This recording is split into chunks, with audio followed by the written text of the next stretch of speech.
नमस्कार दोस्तों, मेरा नाम है अंशु और आप सुन रहे हैं हॉरर कहानी और वो भी मेरी जुबानी। दोस्तों, अगर आपने इस कहानी के पिछले भाग नहीं देखे हैं तो पहले जाकर उन भागों को देख लें, अन्यथा यह कहानी आपको समझ नहीं आएगी। तो कहानी को शुरू करने से अपने इस भाई के चैनल को सब्सक्राइब जरूर कर लें और हाँ, कमेंट में अपना नाम जरूर लिखें, जिससे मुझे पता चल सके कि कौन कौन हमारी कहानी को सुन रहे हैं। हम अगली कहानी के अंत में आपका नाम जरूर लेंगे। चलिए अब कहानी को कंटिन्यू करते हैं। गुरुजी के कहे अनुसार मैंने सपने में देख लिया कि पगली की आत्मा मेरे कमरे के सुराही में फंसी हुई है और इतना देखने के बाद ही मैं जाग चुका था। मैं दौड़कर नीचे गया। अब तक शाम हो चुकी थी और माँ और छुटकी दूसरे घर में जाने ही वाले थे। माँ ने जाते जाते मेरी चिंता जताई और अपना ख्याल रखना कहकर चली गई। अब घर में मैं और गुरुजी ही थे। माँ के जाने के बाद ही मैंने तुरंत गुरुजी को बताया कि पगली सुराही के अंदर है। मेरी बात सुनकर गुरुजी कुछ देर तक सोचते रहे और फिर बोले, घर में गंगा जल है क्या? मैंने कहा, हाँ, मंदिर में जरूर होगी, मैं ले आता हूं। मैं गंगा जल ले आया। उसके बाद मैं और गुरुजी सुराही वाले कमरे में गए। गुरुजी ने मुझसे कहा कि ये गंगा जल सुराही के अंदर डाल दो। पर गुरुजी, गंगा जल तो एक पवित्र चीज है, फिर इसे सुराही पर डालने से तो पगली की आत्मा को बहुत तकलीफ होगी। इस पर गुरुजी ने बोले, हाँ, तकलीफ तो होगी, पर शैतान के तंत्र का जाल काटने के लिए ये करना ही होगा। तुम घबराओ मत पगली, बस कुछ देर के लिए ही कमजोर होगी, उसके बाद वो बिल्कुल पहले जैसी हो जाएगी। गुरुजी की बातों पर मुझे पूरा विश्वास था, इसलिए मैंने हिम्मत की और धीरे धीरे गंगा जल को सुराही के अंदर डालने लगा। अभी गंगा जल की 2 बूंद ही सुराही के अंदर गई होगी कि एक तड़पती हुई चीख निकली और सुराही एक जोरदार आवाज के साथ फट गई और उसके टुकड़े मेरे कमरे में बिखर गए। साथ ही कमरे में रोने की आवाज गूंजने लगी। मैं पहचान गया, यह आवाज पगली की थी। मैंने उस आवाज से कहा, शिवांगी दीदी, तुम घबराओ मत, तुम्हें कुछ देर के लिए ही तकलीफ होगी, उसके बाद तुम ठीक हो जाओगी। तुम इसी कमरे में रहो। मैं और गुरुजी नीचे के हॉल में पूजा की तैयारी कर रहे हैं। तुम्हें ठीक लगे तो तुम वहां आ जाना, क्योंकि पूजा विशेष काली माँ की हो रही है, तो तुम्हारी उपस्थिति से कोई दिक्कत नहीं होगी और साथ ही तुम्हें काली माँ का आशीर्वाद भी मिलेगा। मैंने देखा गुरुजी मुझे देखकर मंद मंद मुस्कुरा रहे हैं। मैं उन्हें इस तरह मुझे देखते हुए देखकर झेंप गया। तो गुरुजी मेरी पीठ थपथपाते हुए बोले, देखा गंगा जल में कितनी शक्ति होती है। इसके बाद हम हॉल में आ गए और पूजा की तैयारियां करने लगे। इसी दौरान गुरुजी ने मुझसे कहा कि यह पूजा खासकर काली माँ को खुश करने के लिए की जा रही है और पगली के लिए शक्तियां मांगी जाएंगी और उस शैतान अजय की सारी काली करतूतों के विषय में काली माँ को जानकारी दी जाएगी। इसके बाद माँ काली से प्रार्थना करेंगे कि वो इंसाफ के रास्ते में हमारी मदद करें। तुम आंख बंद रखना और काली माँ का आह्वान करना। अगर सच्चे मन से तुमने उनसे मदद मांगी तो वो जरूर तुम्हारी प्रार्थना सुनेंगी और तुम्हें उपाय बताएंगी कि कैसे उस अजय की आत्मा को खत्म करें। मैं यहाँ यज्ञ की तैयारियां कर रहा हूँ, तब तक तुम ऊपर जाकर पगली को हिम्मत दे आओ और कल रात तुम जिस नन्ही परी से मिले थे उसके बारे में पगली को बता दो। जब उसे पता चलेगा कि उसकी बच्ची की आत्मा भी है और वो उससे मिल भी सकती है, तो वो जरूर इस पूजा में शामिल होगी। आज तक उसे भी नहीं पता कि उसकी बच्ची की आत्मा भी है। वो ये सुन के बहुत खुश होगी। मैं ऊपर की ओर चल पड़ा। कराहने की आवाज अब भी कमरे से आ रही थी। मैंने पगली से कहा कि वो मुझे दिखे, मैं उसे एक खुशखबरी सुनाने वाला हूं। उसके बाद मेरे पैरों के पास फर्श में एक आकृति उभरने लगी। पहले वो आकृति पानी जैसा साफ दिखा, फिर उसमें पगली की तस्वीर बनने लगी। मेरे घुटनों के पास बैठी लाचार और बेबस पगली। मैंने उससे कहा, तुम जानती हो कल रात किसने मुझे उन शैतानों से बचाए रखा और साथ में जगाए रखा? तुम सुनकर यकीन नहीं करोगी। अब वो मुझे आश्चर्य से देख रही थी और आगे सुनने के लिए उत्सुक थी। मैंने उससे कहा कि कल रात मैं तुम्हारी परछाई से मिला, तुम्हारी वही नवजात बेटी जिसे उस शैतान ने मार डाला था। अब तुम्हारी तरह वो भी एक आत्मा है, पर उसकी उम्र बढ़ रही है। अब वो 2 साल की हो गई है। वो चलती है और खेलती भी है। बिल्कुल तुम्हारी तरह ही उसकी सूरत है। तुम मिलना चाहोगे उससे? अब पगली व्याकुल दिखी मुझे। साथ ही साथ आज पहली बार उसके चेहरे पर मुस्कुराहट भी नजर आई। अब वो शांत थी और गर्दन को ऊपर नीचे हिलाकर हाँ कह रही थी। उसके आंसू निकल पड़े। एक माँ की ममता के आगे दुनिया में कोई सच्चाई नहीं, ये मैं जान चुका था। लोग कहते हैं मरा हुआ इंसान अपना नहीं रह जाता, पर यह गलत है। हम स्वयं उसे दूर कर देते हैं। मैंने पगली से कहा कि वो नीचे आए उसके लिए हम पूजा रखवा रहे हैं। इससे उसमें शक्ति का संचार होगा। इसके बाद मैं और पगली नीचे आ गए। गुरुजी आम की सूखी लकड़ियों को में घी डाल रहे थे। हवन की आग अब लगने ही वाली थी। छोटे से फ्लैट का छोटा सा हॉल और उसी हॉल के बीचों बीच हम माँ काली की पूजा करने वाले थे। पगली सीढ़ियों पर बैठी थी। सब कुछ सही चल रहा था। इसी दौरान मेरे कानों में किसी के हंसने की एक हल्की सी आवाज आई। मैं चौंक गया। मुड़कर पगली की ओर देखा तो वो गायब थी। मैं ये बात गुरुजी को बताना चाहता था, पर गुरुजी ध्यान में मग्न थे। मैं जल्दी से दौड़कर कमरे में गया। पगली को आवाज लगाई तो फिर दीवार पर खुरचने की आवाज आई। ये आवाज इतने धीरे से आ रही थी कि बहुत मुश्किल से मैं बस ये सुन पाया। वो शैतान अपनी पूरी फौज के साथ यहीं है। वो ये पूजा होने नहीं देगा। नीचे हो रही पूजा के दौरान पगली ने शैतान को अपने साथियों के साथ देखा और वो डर कर कमरे में आ गई। डर तो मैं भी गया, पर इस वक्त पगली का पूजा में होना ज्यादा जरूरी था।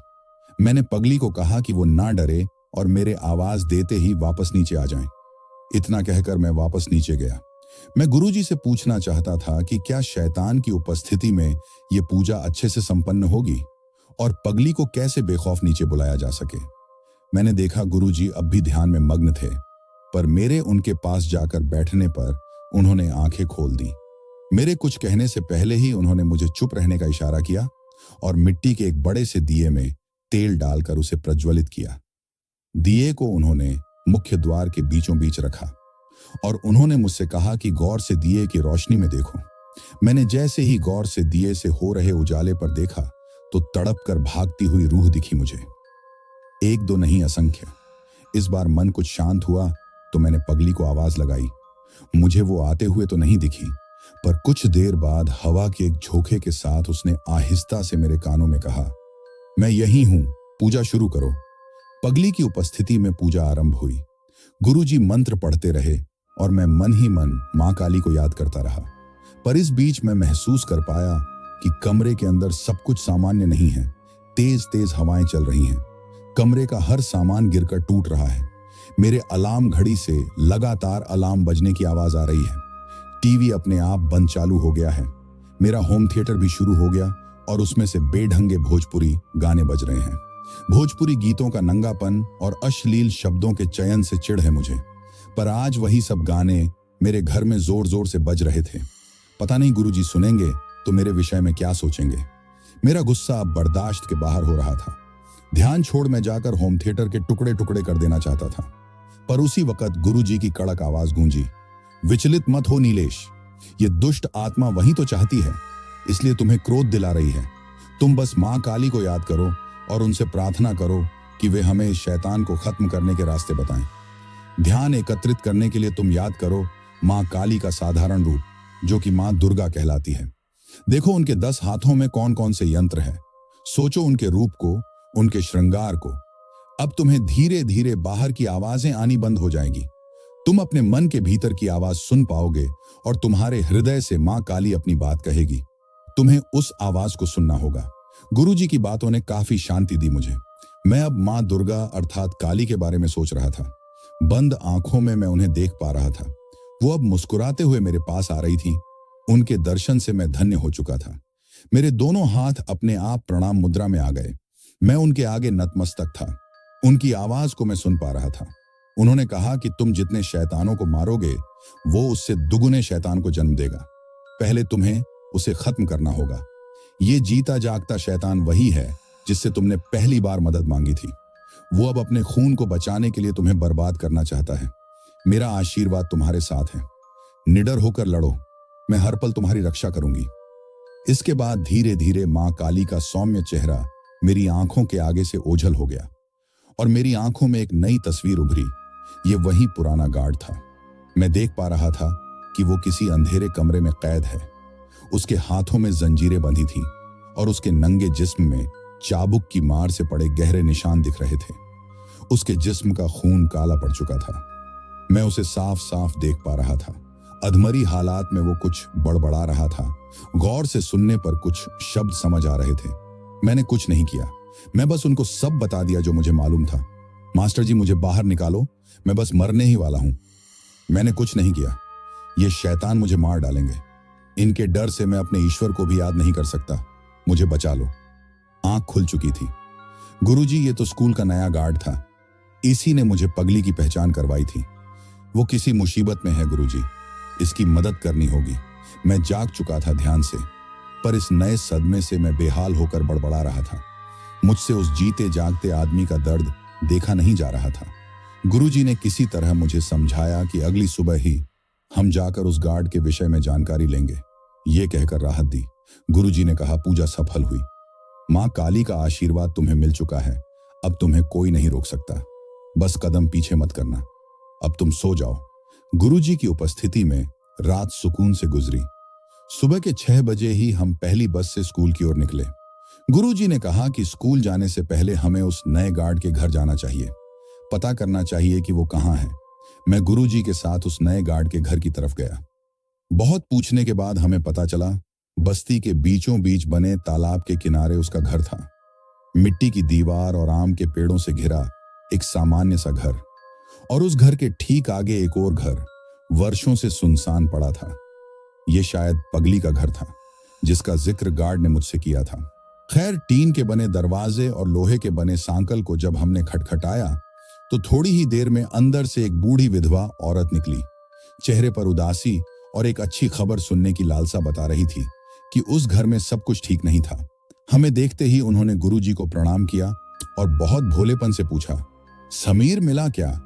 गुरुजी, क्या आपके पास कोई खबर है उसकी? मैं सोच ही रहा था कि यह समीर कौन है।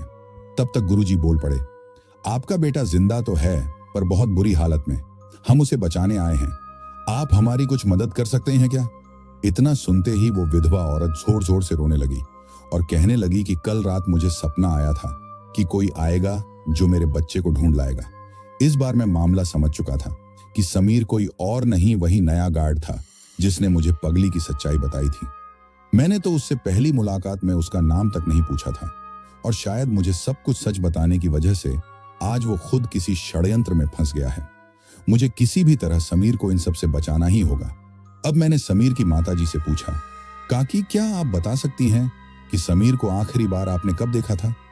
क्या उसने आपको कुछ बताया था? काकी थोड़ी देर खुद को संभालने के बाद बोली, 4 दिन पहले वो अपने काम से दोपहर को ही आ गया था। फिर घर में बैठकर उसने मुझसे बहुत सारी बातें की। कहता रहा कि माँ बगल वाली शिवांगी दीदी के साथ हम सबने बहुत बुरा किया। वो अब जिंदा नहीं है माँ, पर मेरा दिल पछताता है कि मैं उनकी कोई मदद नहीं कर पाया। फिर धीरे धीरे शाम हुई और शाम से रात हुई। हम सब खा पी कर सोने की तैयारी कर रहे थे, पर उसी वक्त कमरे में 4-5 लोग जबरदस्ती घुस आए और मेरे बेटे को उठाकर ले गए। मैं उन्हें पहचान नहीं पाई, पर उनके बोल कुछ ऐसे थे, मास्टर जी से दगाबाजी बहुत महंगी पड़ेगी तुम्हें। मुझे लगा स्कूल वाले उठाकर ले गए हैं, पर अगली सुबह जब मैं स्कूल गई तो वे लोग साफ इनकार करने लगे कि समीर उनके पास नहीं है। मैं बार बार स्कूल गई, पर वे लोग मानने को तैयार ही नहीं। फिर कल रात सपने में मुझे माँ दुर्गा ने दर्शन दिए और कहा कि कल कोई आएगा जो समीर को बचाएगा। आप लोग मेरे समीर को बचा लीजिए, मेरा उसके अलावा इस दुनिया में कोई नहीं। ये कहकर वो फिर रोने लगी। न चाहते हुए भी मेरे मुंह से ये बोल निकल ही गए।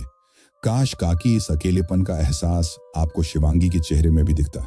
काश आपने हाथ बढ़ाकर उस मासूम को एक माँ का आंचल दिया होता, तो मरकर भी उसे इस तरह तड़पना नहीं पड़ता, बेमौत मरना नहीं पड़ता।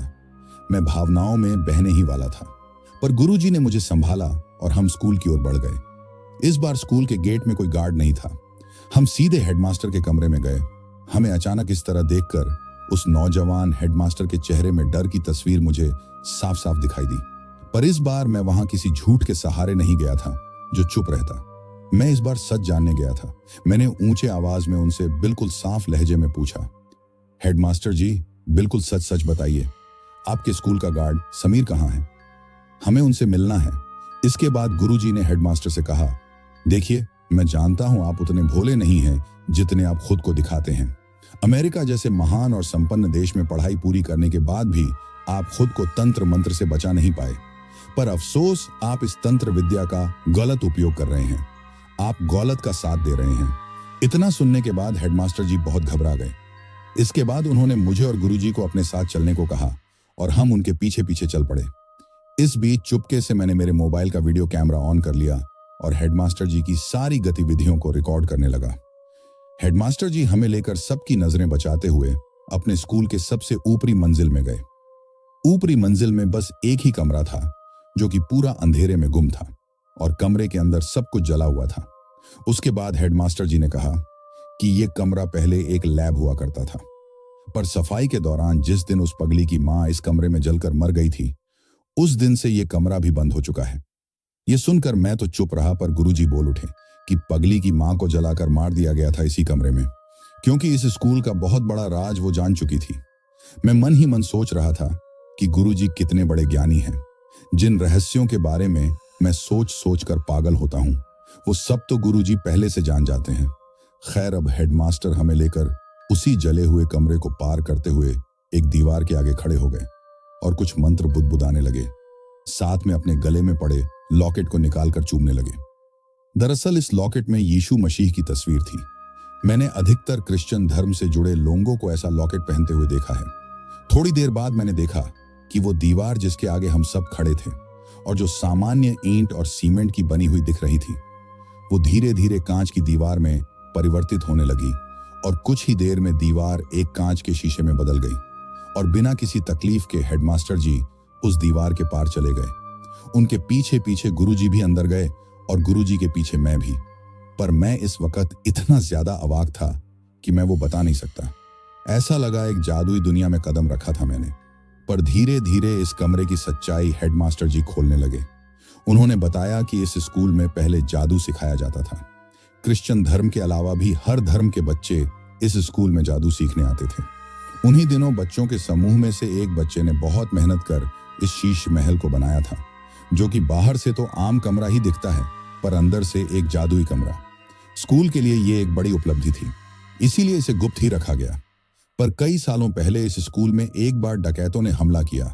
उस वक्त सबकी सुरक्षा के लिए इसे बनाने वाले बच्चे ने और स्कूल के प्रबंधक ने फैसला किया कि सभी शिक्षक सहित बच्चों को इस कमरे के अंदर रखा जाए, क्योंकि बाहर का कोई नहीं जान पाएगा कि यहाँ कोई गुप्त कमरा भी है। उसके बाद एक एक कर सभी को अंदर ले जाया गया, पर सारे लोगों के कमरे के अंदर जाते ही वहां डकैत आ गए और मुख्य बच्चा जिसने इस जादुई शीश महल को बनाया था, वहीं उन डाकुओं के हाथों मारा गया। उसके मरते ही शीश महल दोबारा से आम दीवार बन गया और उसके अंदर फंसे लगभग 550 बच्चे और 11 शिक्षक तड़प तड़प कर मर गए। बचा था तो बस उस वक्त का स्कूल का पादरी, जिसने सालों की मेहनत से उस दरवाजे को खोलने का तरीका निकाला। पर तब तक अंदर कोई जीवित नहीं था। धीरे धीरे पीढ़ी दर पीढ़ी स्कूल के पादरी इसे खोलने का तरीका नए पादरी को बताते चले, पर इसे खोलकर इसे उपयोग में लाने की किसी ने कभी नहीं सोचा, क्योंकि इस कमरे में अब अनगिनत रूह अपना कब्जा बना चुकी थी, जो कि चाहकर भी आजाद नहीं हो सकती, क्योंकि ये एक शापित कमरा बन चुका था। कई बार इसे खोलने की कोशिश भी की गई, पर इससे स्कूल को नुकसान ही हुआ। ये सब बात तो मुझे बहुत बाद में जाकर पता चला।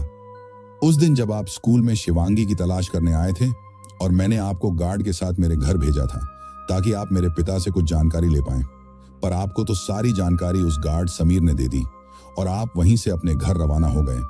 उसके बाद मैं जब अपने घर गया और आपके और शिवांगी के बारे में पिता से सवाल किए, तो वो बेहद डर गए। पर तभी पता नहीं कैसे उनके अंदर से एक आवाज आई। बेहद डरावनी आवाज के साथ पिता बोलने लगे, वो नीलेश तुम्हारे पिता की मौत की वजह बनेगा। ये आवाज थी अजय की आत्मा की, जो मेरे पिता के शरीर में घुस चुकी थी। साथ ही साथ उसने सारी कहानी मुझे सुनाई कि किस तरह मेरे पिता और स्कूल के पादरी और अजय तथा मैथ के शिक्षक ने मिलकर उस पगली की इज्जत को तार तार किया। उसके बाद उसकी आत्मा ने अजय और स्कूल के पुराने पादरी को भी मार डाला और अब वो पगली मेरे पिता को भी मार देना चाहती है। मैं जानता हूं मेरे पिता ने बहुत बड़ी गलती की, पर मैं पिता के मोह में बह गया और उस अजय की बातों में आ गया। उसने ही मुझसे कहा कि पगली की आत्मा को खत्म करने के लिए उसे बहुत सारी आत्माओं को अपने साथ करना होगा। इसलिए मैं अपने स्कूल के पादरी से कहकर इस कमरे को खुलवा दूं। उसने ही मुझे इस कमरे की जानकारी दी और उसने जो बोला वो मैं करता गया। उसी रात पादरी के लाख मना करने के बावजूद मैंने उससे जबरन ये कमरा खुलवाया और सारी आत्माओं को अजय के हवाले कर दिया। वो एक बहुत बड़ा तांत्रिक है। अपनी शक्ति से उसने इस कमरे को श्राप मुक्त करवाया और सारी आत्माओं को अपने वश में कर लिया। आपको सारी जानकारी देने के गुनाह में मैंने समीर को भी इसी कमरे में कैद करवा दिया। पर इस कमरे के खुलते ही स्कूल में अजीबोगरीब घटनाएं होनी शुरू हो चुकी हैं। बच्चे डर रहे हैं और पादरी इन सब का गुनहगार मुझे समझता है। मैं समीर को आजाद कर दूंगा, पर आपको वादा करना होगा कि आप मेरे पिता को कोई नुकसान नहीं पहुंचाएंगे। पगली की आत्मा से आप मुझे और इस स्कूल को बचा लेंगे, तभी मैं समीर को छोड़ूंगा, अन्यथा अजय की आत्मा ही मेरे पिता को बचा लेगी। मैं अचंभित था। पगली की कहानी तो एक से बढ़कर एक राज का पर्दाफाश कर रही है। पता नहीं आगे क्या क्या और राज खुलेंगे, पर हेडमास्टर जी को तो सबक अभी सिखाना ही होगा। मैंने उनसे कहा, हेडमास्टर जी, आपको समीर को तो आजाद करना ही होगा, वो भी बगैर किसी शर्त के, क्योंकि आपके द्वारा खोले गए सारे रहस्य मैंने मेरे मोबाइल में रिकॉर्ड कर लिया है और मेरे कई भरोसेमंद लोगों को भेज भी दिया है। आपने आपके दुष्ट पिता की मदद ही नहीं की, बल्कि उनके इस घिनौने काम में बराबर की भागीदारी भी की है। अब आपको पुलिस ही संभालेगी। इतना कहकर मैं शीश महल के और अंदर जाने लगा। मेरे पैरों के नीचे कुछ टूटने की आवाजें आ रही थी। आप विश्वास नहीं करेंगे, ये टूटने की आवाजें उस कमरे में पड़ी लाखों हड्डियों के छटकने की आवाज थी। पर मुझे किसी तरह समीर तक पहुंचना था और उसे यहां से निकालकर उसके घर तक सही सलामत पहुंचाना था। उसके बाद इन आत्माओं को मुक्ति दिलानी होगी और अजय के वजूद को बेहद कमजोर करना होगा।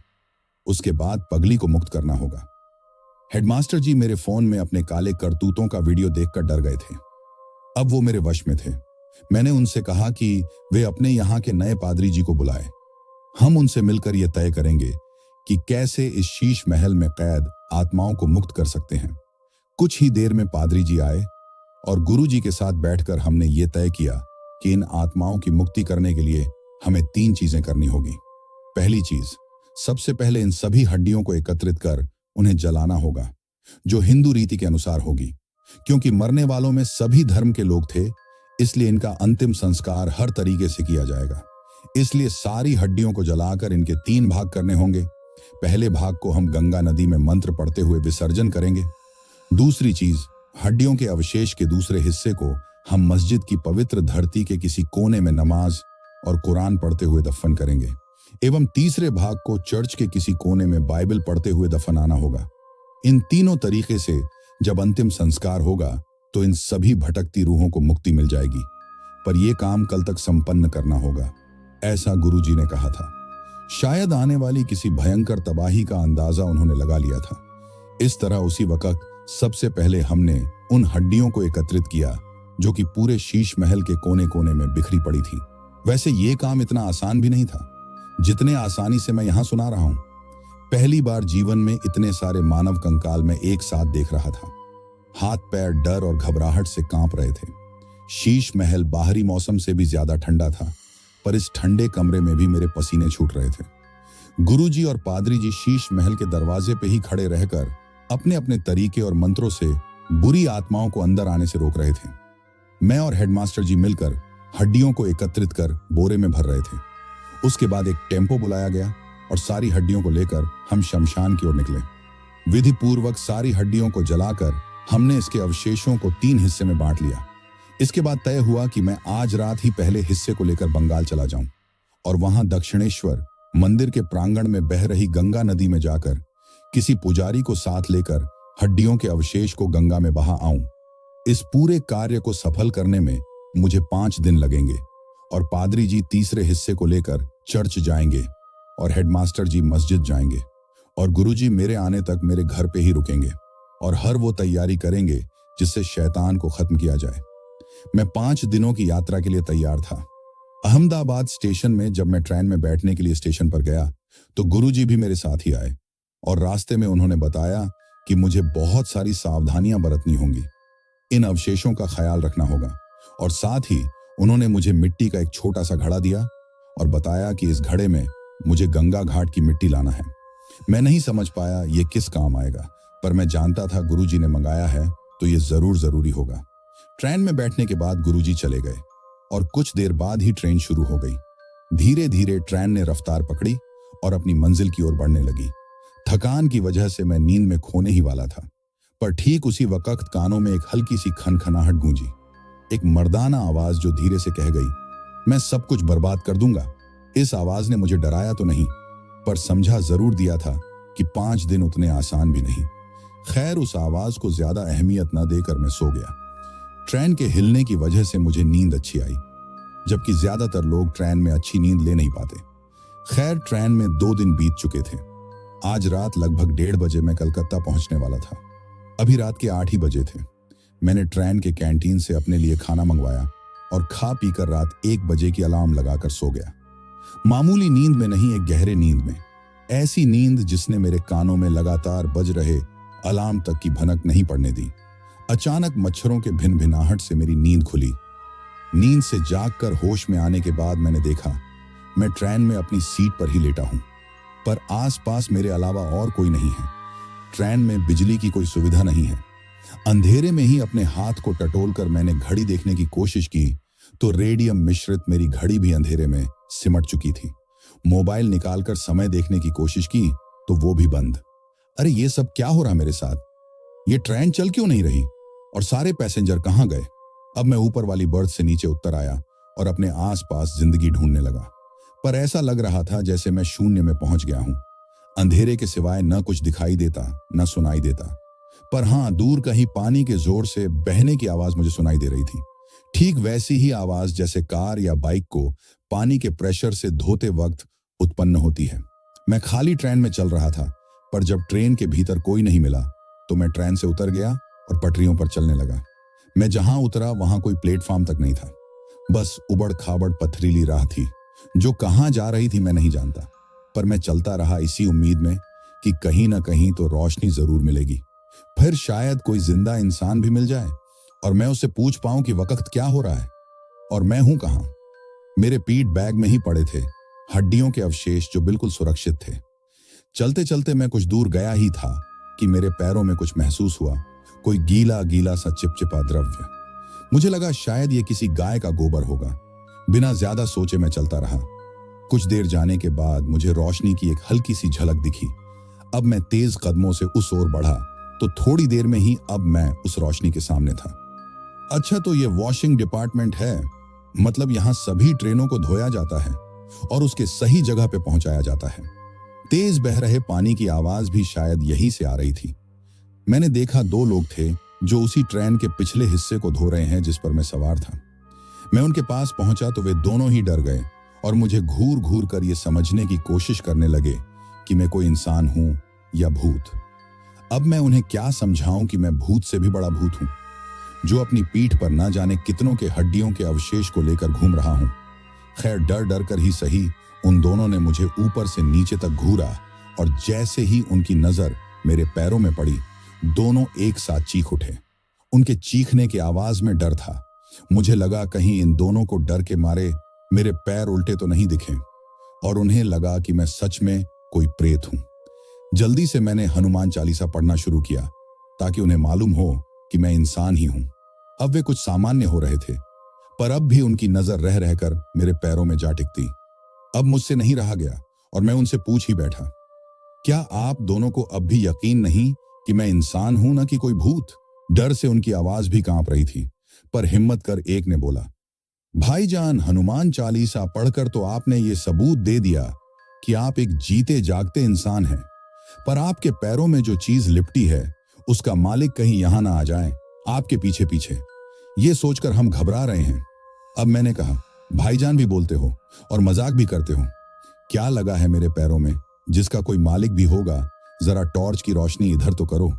मेरे इतना कहने के बाद एक ने टॉर्च मेरे पैरों पे मारी तो मैं भी सर झुकाएं पैरों की ओर देखने लगा, और साथ में इस बार मैं भी चीख पड़ा, क्योंकि पैरों में कोई गोबर नहीं लगा था, बल्कि ये था एक इंसान का दिमाग, जिसे हमारी भाषा में भेजा भी कहते हैं। वही चीज जिसे आज तक मैंने बस विज्ञान की किताबों में ही देखता था। वो चीज तो मेरे पैरों से लिपटी पड़ी थी। मैं देख पा रहा था ये हूबहू वैसी ही थी जैसी मैंने किताब में देखा था। मैं लगातार चीखता रहा और पैर को झाड़ने की कोशिश करने लगा। इस बीच उन्होंने ट्रेन को धोने वाले पानी के पाइप को मेरे पैरों की तरफ किया तो एक ही बार के पानी के प्रेशर से पूरा जूता साफ हो गया। अब वो चीज मेरे पैरों में नहीं थी। मैं अब भी डर से कांप रहा था। उन्होंने ही मुझे संभाला और पूछा, भाईजान, पैर तो आपके साफ हो गए, पर अब ये बताइए कि ये इंसान का ताजा भेजा आप कहां से उठा कर लाए? किसी का खून वगैरह करके तो नहीं आए? मैंने दिमाग पर जोर दिया तो याद आया, यहां आते वक्त कोई चीज तो थी जो मेरे पैर से टकराई थी, पर मैं गोबर समझकर टाल गया। ये बात बताने के बाद उन्होंने कहा, मतलब रात के अंधेरे में कोई इधर ट्रेन से कटकर मर गया और खोपड़ी तरबूज के जैसे फट गया। मैंने कहा, तो अब हमें क्या करना चाहिए? हमें नहीं भाईजान, आपको जो करना है आपको ही करना होगा। इसी रास्ते से वापस सीधे जाइए और बाएं की ओर मुड़ जाइए, आपको प्लेटफॉर्म मिलेगा। फिर स्टेशन जाकर स्टेशन मास्टर जी को सूचित कीजिए। क्या कहा, मैं वापस यहां से अकेला जाऊंगा? नहीं नहीं, ये मुझसे नहीं होगा। कहीं उसी लाश का कोई दूसरा हिस्सा मेरे पैरों से वापस टकरा जाएगा तो मैं क्या करूंगा? आप तो बस ये बता दीजिए कि समय क्या हो रहा है, मैं सुबह होने तक यही रुकूंगा। फिर मुझे मां काली के मंदिर भी जाना है। इसके बाद उन्होंने कहा कि अभी 3:10 हुए हैं, आप यही बैठिए, हम तो अब छुट्टी करेंगे क्योंकि ये आखिरी डिब्बा भी हमने धो दिया, अब हमारी छुट्टी। अच्छा, तो ये आखिरी डिब्बा था, इसका मतलब आप जरूर आगे से धोते हुए आ रहे होंगे। तो क्या आप लोगों को मैं ऊपर वाले बर्थ में सोया हुआ नहीं मिला?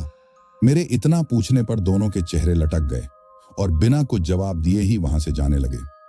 उनका इस तरह मुंह छुपाकर जाना ही ये बताता है कि दोनों कितने कामचोर हैं। वे चले गए और अपने साथ ले गए रोशनी की झलक भी।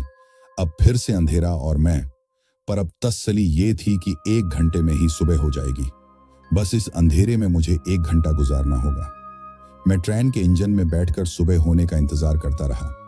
इस बीच कई बार मुझे एहसास तो हुआ कि मैं अकेला नहीं हूं, मेरे साथ शैतान है।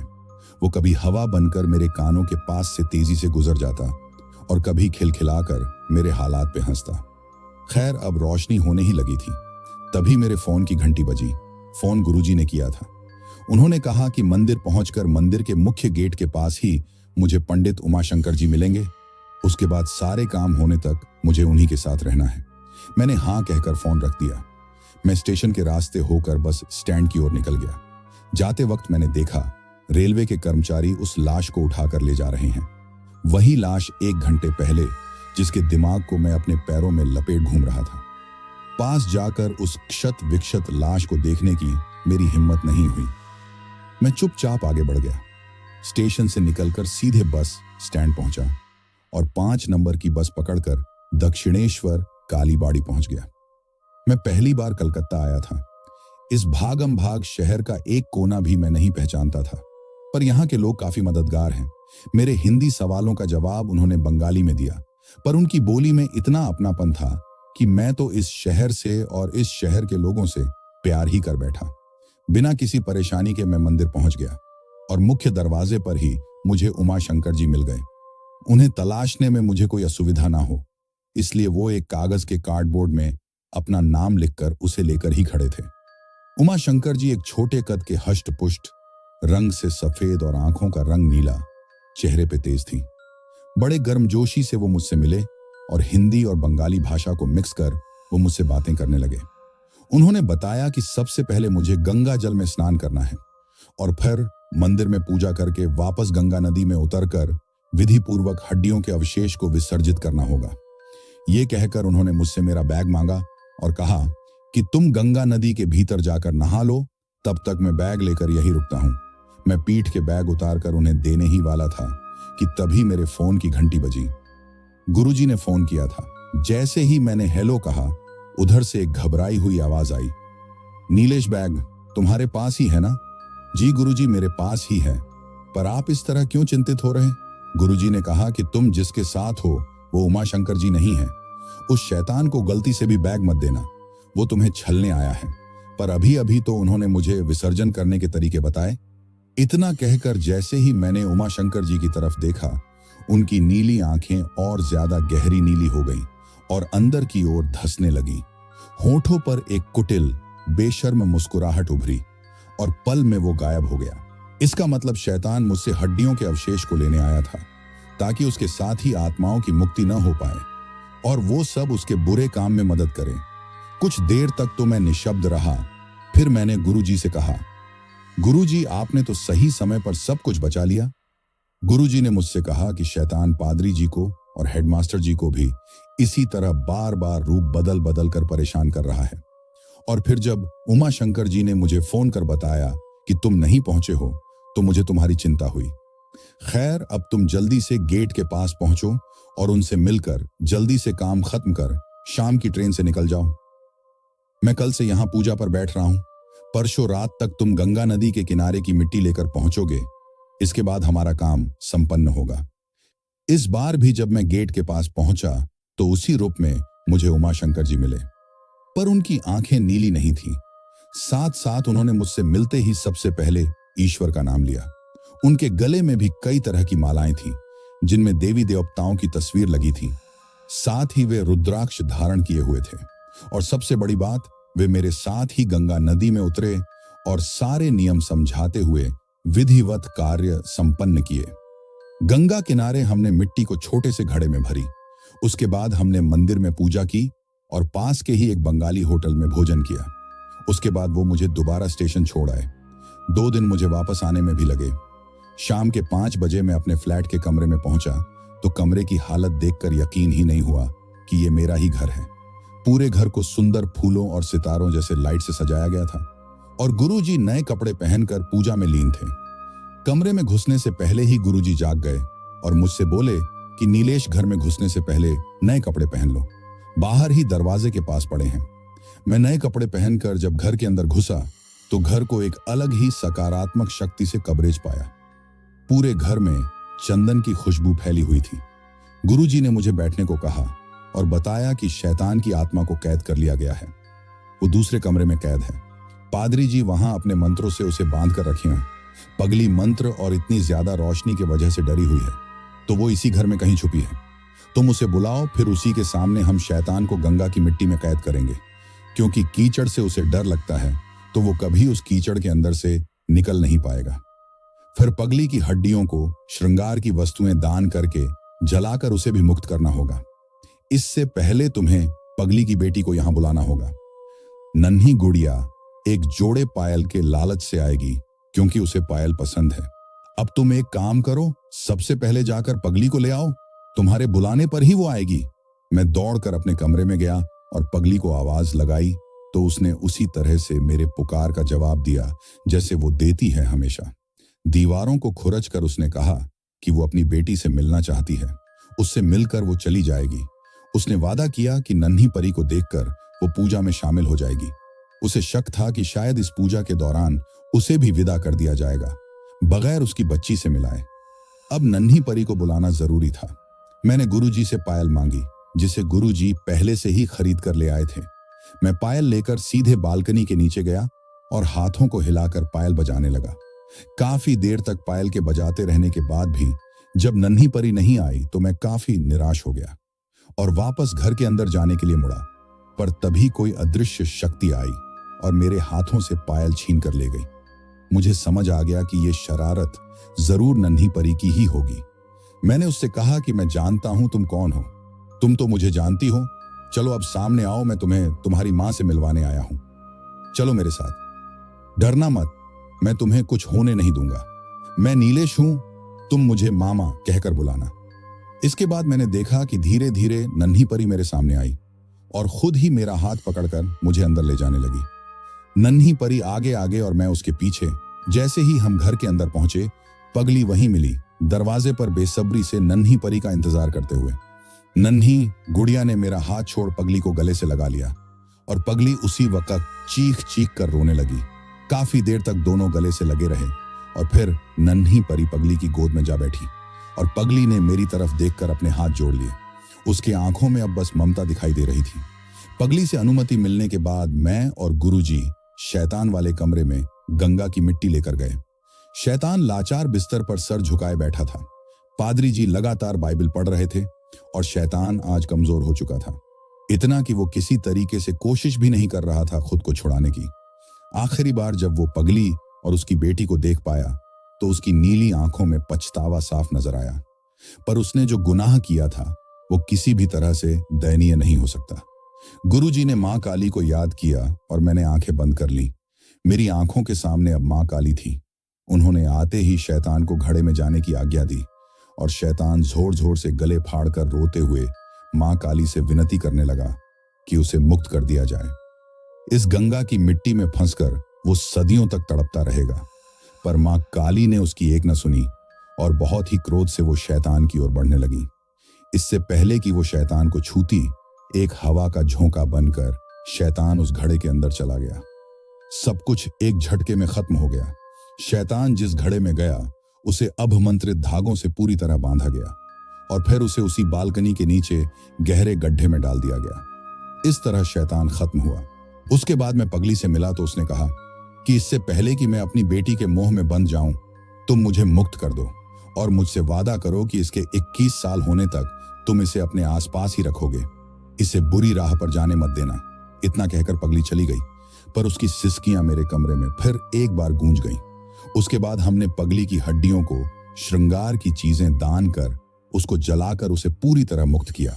फिर पुराने हेडमास्टर जी को भी लोगों के गवाहों के जरिए पुलिस स्टेशन के पागल खाने में कैद कर दिया गया, जहां पहले से रह रहे पागलों में से किसी ने उसका कत्ल कर दिया। पिता की मौत के बाद नया हेडमास्टर भी स्कूल को बंद कर वापस अमेरिका भाग गया और जब मैथ के टीचर की तलाश शुरू हुई तो पता चला कि 1 महीने पहले ही उनकी भी मौत एक अज्ञात कारण से हो गई, वो भी बेहद दर्दनाक। मतलब पगली अपना बदला लेकर ही गई थी उससे। गुरुजी ने इस पूरी प्रक्रिया में मेरी मदद की, पर वे अब काफी बीमार से हो गए हैं। इस घटना को अब पूरे 2 साल बीत गए हैं। मैं अपने सामान्य जीवन में लौट आया था। उसी फ्लैट पर मैं अब भी रहता था, पर अब उसकी बालकनी के बाहर का नजारा बिल्कुल अलग था। मैंने कई दिनों की मेहनत के बाद उस जगह को एक सुंदर पार्क में बदल दिया और उसमें झूला लगा दिया। उस झूले में पगली की बेटी पायल पहने झूलती है। उसकी पायल की आवाज से मेरा घर का सूनापन खत्म होता है। अब वो बातें भी करने लगी है। मैं ऑफिस से लेट आऊं, कभी तो मुझसे नाराज भी हो जाती है। वो दिल की बिल्कुल साफ है। तुतला कर वो फरमाइशें भी करती है और मुझे मामा कहकर बुलाती है। एक दिन जब मैं ऑफिस से घर आकर रोटियां बना रहा था, तब नन्ही परी छमछम करती मेरे रसोई घर में झांकने लगी। मैंने बड़े प्यार से उससे पूछा, क्या चाहिए परी, आपको गरम गरम रोटियां? पर उसने तुतला कर जो जवाब दिया वो सुनकर मेरे रोंगटे खड़े हो गए। उसने कहा, मामा मुझे किसी जिंदा इंसान के खून पीने की इच्छा हो रही है, आप ला दीजिए ना। मैं अवाक उसे देखने लगा तो उसकी आंखें आज मुझे गहरी नीली दिखाई दे रही थीं और चेहरे पे एक कुटिल मुस्कान। मैं होश खो रहा था। तभी उसने फिर कहा, मामा आपकी रोटियां तो जल गई। ये वही हंसी थी जो मेरे कानों में गर्म शीशा बनकर पिघलती है। दोस्तों, ये इस कहानी का तीसरा भाग है। मैं उम्मीद करता हूं कि आपको यह कहानी पसंद आ रही होगी। अभी कहानी के बहुत सारे भाग आना बाकी हैं, तो बने रहिए हमारे साथ। पिछली वीडियो पर जिन्होंने कमेंट किया था उनके नाम हैं हेतल, शुभेंदु सिन्हा और सुषमा। आप लोगों के प्यार और सपोर्ट के लिए धन्यवाद। अगर आपने अभी तक हमारे चैनल को सब्सक्राइब नहीं किया है तो जल्दी से सब्सक्राइब कर लो। जल्द मिलेंगे इसके अगले भाग के साथ। धन्यवाद।